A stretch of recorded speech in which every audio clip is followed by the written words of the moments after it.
Sabi nga ni Catherine Bernardo, huwag mo akong mahalin dahil mahal kita. Mahalin mo ako dahil mahal mo ako.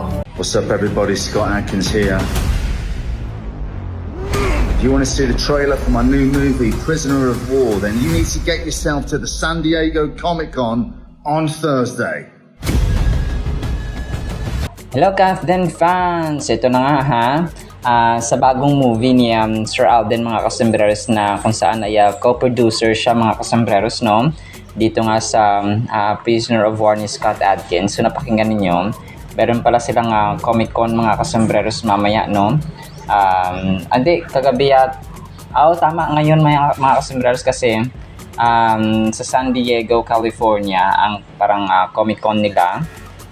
Pero dito ay araw ngayon, so gabi doon sa kanila mga kasembreros sa Amerika. So parang meron silang doon, parang merong dito red carpet trailer review or preview mga kasembreros doon nga sa Amerika mga kasembreros. So alam ko hindi kasama dito si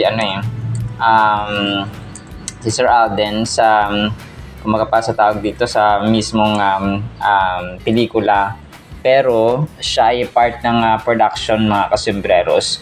So yun po no, ang kasama lang dito na Pilipina ay si Mama Gabby Garcia mga kasembreros. So ang pelikula na ito ay directed by Luis Mantilor. Tapos yung main actor dito ay si tawag dito si Scott Adkins mga kasembreros. So part ng din dito yung mga studio, yung Brand in Motion, Odyssey Motion Pictures, Reality RR Studio. So yun ang kanyang parang part ng production mga kasembreros, and of course Myriad Corporation or Myriad Entertainment Corporation mga kasembreros. So parang yung Prisoner of War related ito sa sa Death March mga kasembreros, na dati ay parang yun yung nila pero hindi pala. And then next item natin mga kasembreros, ito parang fan-made lang ito mga kasembreros, yung kay Ma'am Catherine nga no, na parang tawag dito, parang sabi nga, parang hinugot sa linya niya mga kasembreros, na sabi nga niya na mahalin mo ako dahil hindi sa mahal kita, kundi mahalin mo ako dahil mahal mo ako, parang ganong hugot mga kasembreros. Pero alam ko sa nila ito sa parang pelikula pa ng Katniel mga kasembreros. So yun po. And then ito, so ito na nga, ang comment ng isang fan dito ay 4 years pa yung ating aantayin, kasi 5 years, di ba, bago nagawa ng sequel yung Hello, Love, Goodbye mga kasembreros. Sabi, sis 4 years na lang kasi tapos na isang taon. Grabe, ang tagal naman. Sabi niya, hi nako Kathleen, sana magka-movie or series kayo ulit. Ayoko na maghintay ng 5 years. So ito yung picture nila, picture nila ni Sir Daniel Velasco, ni Ma'am Catherine mga kasembreros, and of course ni Ma'am Aris. Tapos isa nilang friend mga kasembreros no. So pero hindi naman siguro abutin ng 5 years. So talagang magantay-antay lang tayo mga kasembreros. So may inisblog si Sir Alden na kanyang movie. Hindi ko alam kung ito yon. Yung Prisoner of War nga, yung according sa kanyang interview sa Edis Choice Awards na tawag dito na awarding night ng mga kasembreros. Pero palagay ko ibang movie. Iba rin itong Prisoner of War, tapos iba rin yung makikita talaga siya mga kasembreros. So sabi niya, antayin lang yung announcement. So mag-aantay talaga kami, Pops Alden. Talagang nagbantay no. And then ito, next item natin mga kasembreros. So yung Alpha Pro Dog Food, post ulit sila no ng dito ng video ni Pops Alden mga kasembreros dun sa kanilang endorsement nga mga kasembreros no. Tapos yun nga, syempre ang sabi niya dito, masaya ako pag masaya ka. So parang na siya,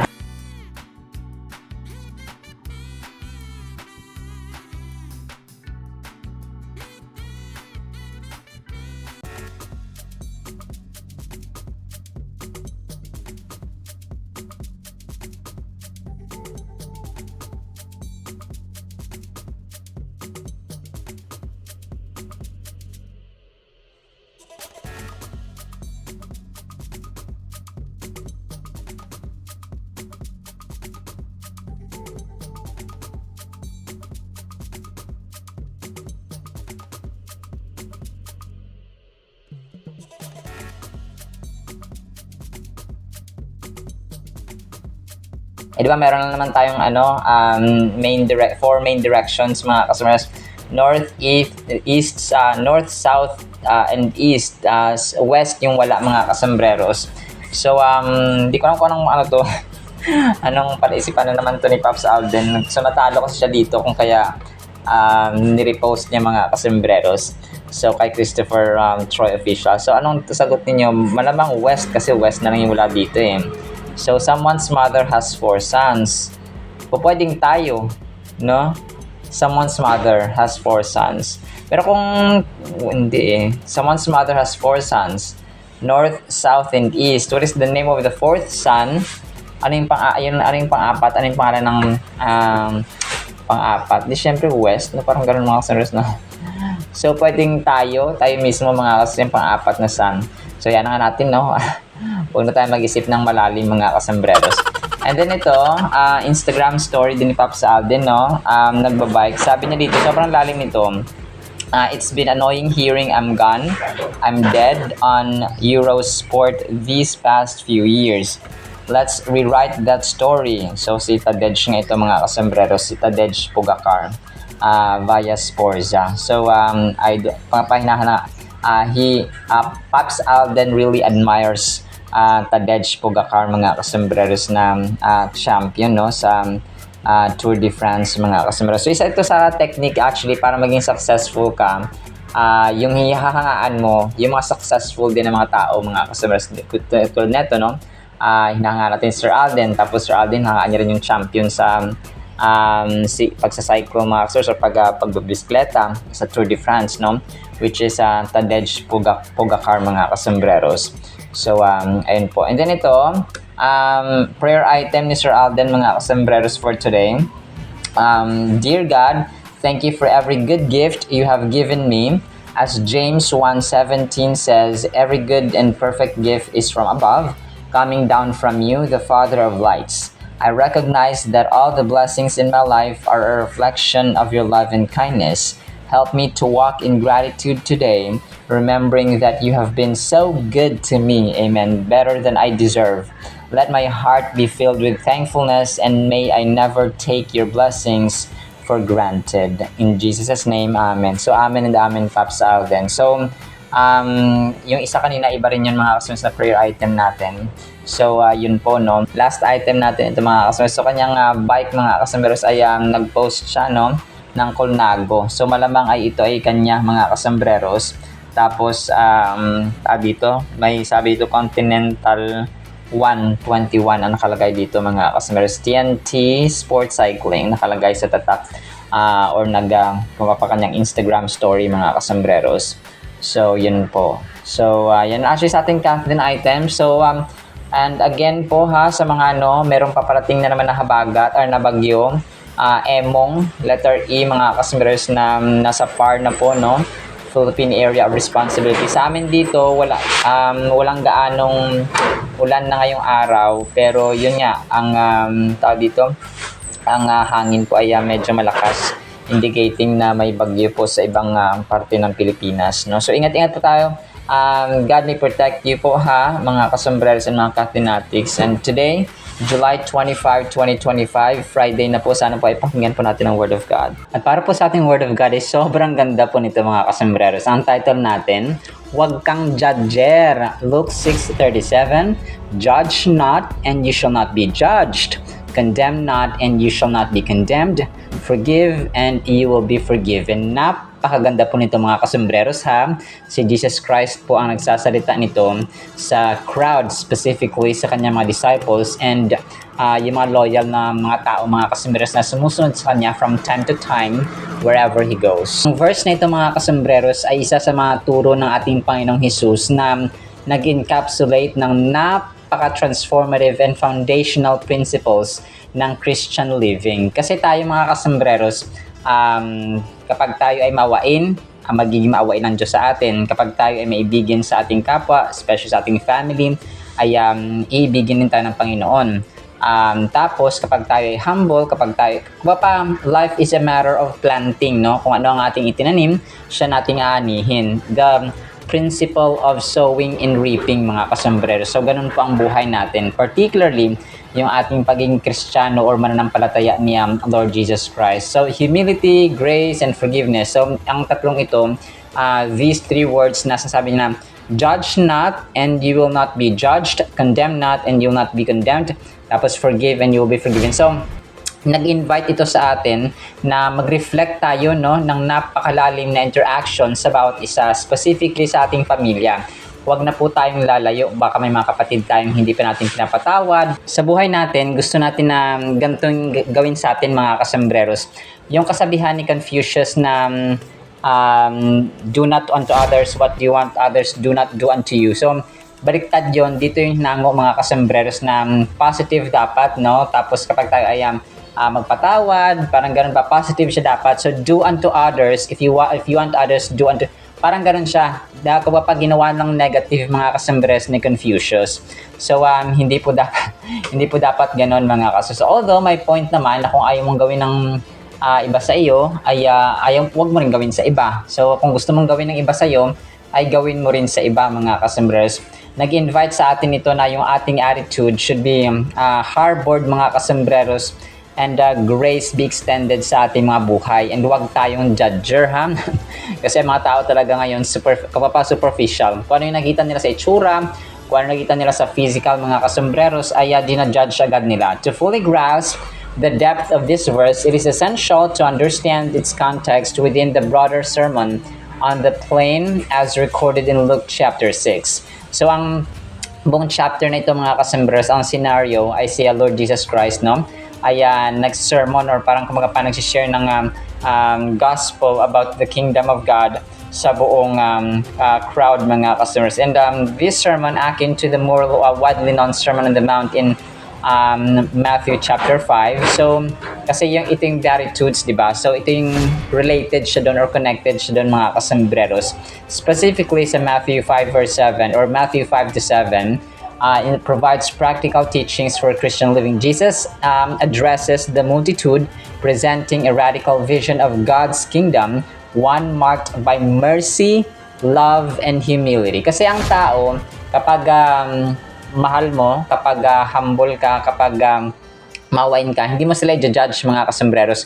On the other hand, ay magiging empathetic ka at saka sympathetic yung kung ano yung sitwasyon nila. Alamin mo muna kung ano yung istorya, bakit niya ito ginagawa, bakit ganito, bakit ganyan. So, malawak ba ang ating understanding at ang ating mindset mga kasambreros when it comes to throwing our judgments right away. Sabi dito, judge not and you will not be judged. The first part of this verse cautions against a judgmental attitude. Ayan, judgmental attitude. So, wag kasing judger, no? Wag tayong judgmental mga kasambreros. Kasi kung tayo po ay nagja-judge at humusga sa iba agad-agad, tayo rin po ay madaling husgahan ng mga tao sa paligid natin. Sa context na ito, judging refers to not to discernment or holding moral convictions, but to the harsh, self-righteous condemnation of others. So ito yung parang kumaga pa agad-agad, no? Nagiging harsh tayo, nagiging quick tayo, nagiging swift tayo, nagiging mabilis tayo mga kasambreros. We are too rush mga kasambreros sa pagja-judge at pagbibigay ng ating conclusion. Okay? Bakit kaya niya ginawa to? Baka ganyan siya. Bakit kaya niya binili yan? Baka ganito siya. Ayan, bakit ano yan? Kasi diba yung mga tao, nakita lang na yung isang video na yung video ni Ma'am Catherine na nasa airport, tas parang lumobo konti ang tiyan.